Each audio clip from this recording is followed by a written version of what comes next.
মাঝরাতে আধো ঘুমের ভিতর অনুভব করলাম অহল্যার প্রায় নগ্ন শরীর আমাকে সাপের মতো জড়িয়ে ধরেছে।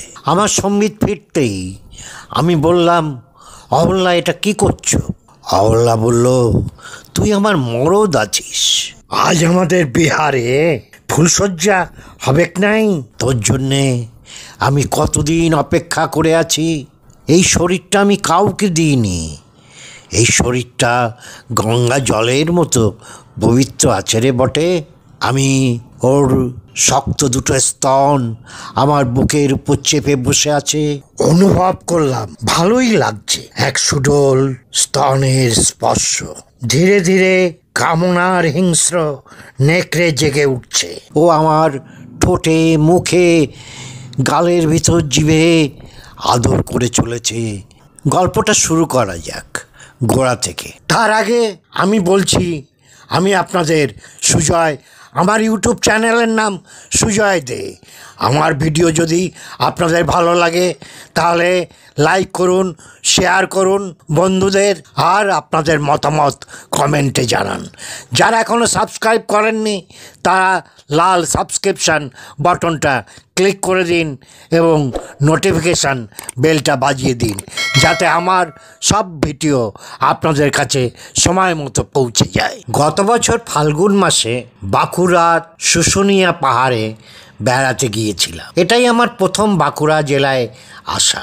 তখন আমার 6 ঘরে বয়স হবে। সবে চাকরি থেকে অবসর নিয়েছি। ফাল্গুন মাসের পলাশের আগুন দেখতে আমি বাঁকুড়া এসেছিলাম। আমি চিরভবঘুরে, বাউন্ডুলে, বোহেমিয়ান।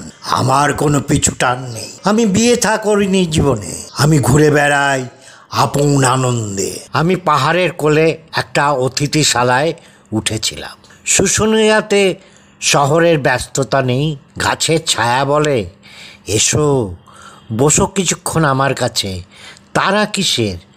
সত্যি আমার কোনো তাড়া ছিল না। সকাল সন্ধ্যা শুশুনিয়ার গ্রামে গ্রামে উদ্দেশ্যহীনভাবে ঘুরে বেড়াতাম। বেশিরভাগ গ্রামগুলি আদিবাসী অধ্যুষিত।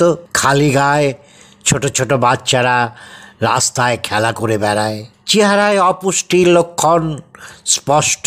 রাস্তার দুপাশে বেশিরভাগ মাটির বাড়ি, দু একটা নীল সাদা পাকা বাড়ি সরকারি আবাস যোজনায় নির্মিত। মেয়েদের জঙ্গল থেকে রান্নার জন্য কাঠ নিয়ে আসতে দেখতাম। বয়স্ক মানুষদের ও ছোটদের দেখতাম গরু ছাগল চড়াতে। একদল আদিবাসী পাথর কেটে নানা শিল্প সামগ্রী তৈরি করে। এই কুটির শিল্প ডোকরা শিল্প নামে খ্যাত। এই গ্রামগুলির শরীরে এখনও আদিম মানব সভ্যতার সরল জীবনযাপনের একটা হালকা ঘ্রাণ লেগে আছে। ওদের জীবনের পরতে পরতে অভাব আর সুখ। এখানে সুখ সারির মতো জড়িয়ে আছে একে অপরকে ভালোবেসে। ভোগবাদের দানব এখানকার মানুষের রক্তকে এখনো বিষাক্ত করেনি। ওরা কাজ করে, দিনের শেষে নেশা করে দল বেঁধে নাচে, তারপর ঘুমিয়ে পড়ে। আবার শুরু হয় নতুন দিন। দিন 5 হলো আমি শুশুনিয়ায় এসেছি। দিনগুলি বেশ কাটছিল। হঠাৎ ছন্দপতন হলো। দিনটা বোধহয় রবিবার ছিল। রোজকার মতো সেদিনও আমি গ্রামের পথে হাঁটতে বেরিয়েছিলাম।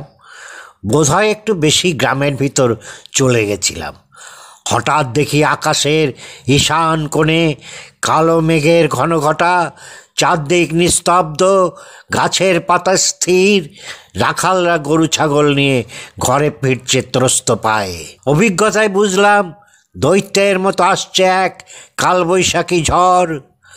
দেখলাম একটা ছোট মেয়ে দূর দিগন্ত রেখা থেকে সমস্ত অঞ্চলটা ঘন কালো রং করতে করতে দৌড়ে আসছে। চরাচর নিমেষে অন্ধকারে আবৃত হলো। আমি দ্রুত পায়ে অতিথিশালায় ফেরার পথ ধরলাম। মেঘের গুরুগুরু ডাক, সাথে বিদ্যুতের ঝলকানি। সন সন করে এলোমেলো বাতাস শুরু হলো। জমাট অন্ধকার, বাতাসের জোর বাড়ছে, ভয় পেতে শুরু করেছি। রাস্তা ঠিকমতো ঠাওয়ার করতে পারছি না। হঠাৎ কি আমার হাতটা ধরে হ্যাচকা টান দিয়ে বলল, উদিক কোথায় যাচ্ছিস বাবু? উদিক তো নয়নজলি আছে। গলা শুনে বুঝলাম সে এক নারী। অন্ধকারে তাকে এখনো দেখতে পাচ্ছি না, শুধু স্পর্শে অনুভব করতে পাচ্ছি। আমি প্রশ্ন করলাম, তুমি কে? সে উত্তর দিল, মুই অহল্যা আছি বটেক, মঙ্গল সর্দারের বেটি। আমি বললাম, তুমি ছাড়ো, আমি চলে যেতে পারবো। কাছে পিঠে কোথাও বজ্রপাত হলো। সেই আলো ঝলকানিতে দেখলাম আমার হাত ধরে আছে এক সাঁওতাল যুবতী, যেন পাথরে খোদাই করা রবি ঠাকুরের কৃষ্ণকলি। সে টানতে টানতে কাছে একটা মাটির ঘরে নিয়ে এলো আমাকে।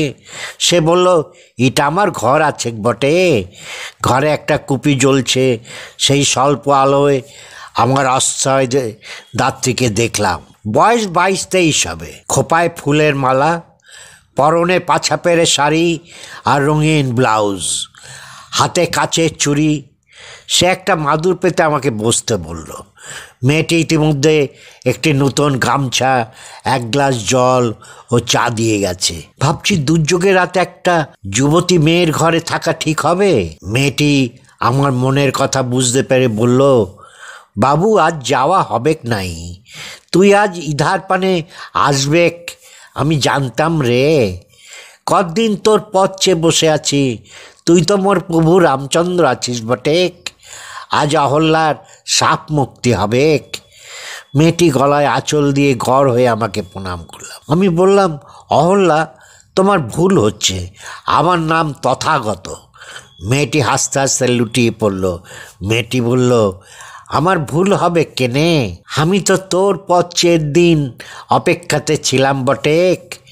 তোর লেগে আজ সকালে মারাংবুরুর থানে পূজা চড়াইছিলাম। হেই প্রভু, তুই তো আমার 7 জনমের মরদ আছিস রে বটে।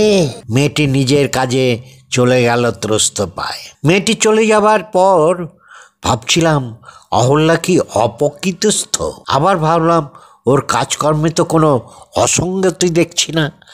মাথায় আবার শহুরে অবিশ্বাসের ঘুণ পোকা নড়াচড়া করতে থাকলো। মেয়েটি কোনো চক্রান্তের কুশীলব নয় তো? আমি হয়তো কোনো ঘৃণ্য চক্রান্তের শিকার। বাইরে এখনো ঝড় থামেনি। অহল্যা রাতের খাবার নিয়ে হাজির।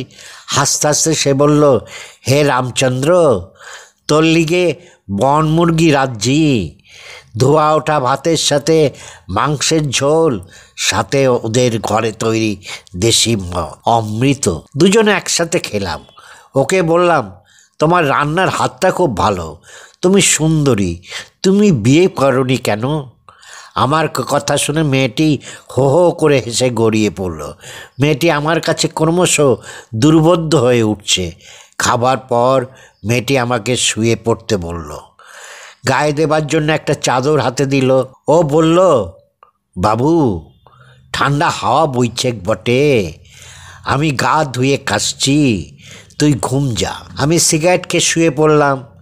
দেশি মদ আর ঝোড়ো হাওয়ায় আমি ঘুমিয়ে পড়লাম খুব তাড়াতাড়ি। তখন রাত কত জানি না, হঠাৎ ঘুমিয়ে পড়েছিলাম জানি না। সকালে সূর্যের আলো অতি সংকোচে অহল্যার মাটির ঘরে এসে আমায় ঘুম থেকে ডেকে তুলল। আমি দ্রুত পোশাক পরলাম। দেখলাম জামায় মেটে সিঁদুরের দাগ, বিছানায় একটা ভাঙা শাখা, মাথার পাশে এক ঘটি জল। ভাঙা শাখার টুকরোগুলো অজান্তে পাঞ্জাবির পকেটে নিলাম। আমি অহল্যাকে দেখতে না পেয়ে ওকে নাম ধরে ডাকলাম, অহল্যা, অহল্যা। কেউ সাড়া দিল না। আমি চারদিকে খুঁজলাম, কোথাও ওকে দেখতে পেলাম না। ঘরের বাইরে এলাম। দুর্যোগ কেটে সকালের মিঠে রোদ চারদিকে ছড়িয়ে পড়েছে। আমাকে অহল্যার ঘর থেকে বেরোতে দেখে এক বয়স্ক মহিলা আমাকে জিজ্ঞাসা করলেন, বাবু, কাল ঝড় বাদলের রেতে ওই ঘরেতে ছিলিক বটে, কোনো অসুবিধা হয় নাই তো? আমি কোনো উত্তর দেবার আগেই আবার বুড়ি বলতে থাকলো, অহল্যা বেটির জন্য ওর বাপ এই ঘরটা বানিয়েছিল, জামাই বাবাজির সাথে এই ঘরে সংসার করবে বলে। অহল্যার বেটির মাথায় কি ডাইনি ভর করলে যে বাপের দেখা কোনো ছোকরাকে মনে ধরলে না কো? অহল্যা বেটি বলতো গুহার সাথে প্রভু রামচন্দ্রের বিয়া হবে। এই নিয়ে বাপের সাথে গোল বাঁধল। অহল্যা বিশ্বাস আগে এক ঝড়ের রাতে উই ঘরেতে গলায় দড়ি দিয়ে পরাণটা দিল। বড় ভালো মেয়ে ছিল বটে। তখন সারা শরীর আমার ঘামে ভিজে উঠেছে, জিভ জড়িয়ে আসছে। আমি অস্পষ্ট স্বরে শুধু বললাম, 20 বৎসর আগে। আর কথা না বাড়িয়ে বুড়িকে প্রণাম জানিয়ে আমি রুদ্ধশ্বাসে অতিথিশালার পথ ধরলাম।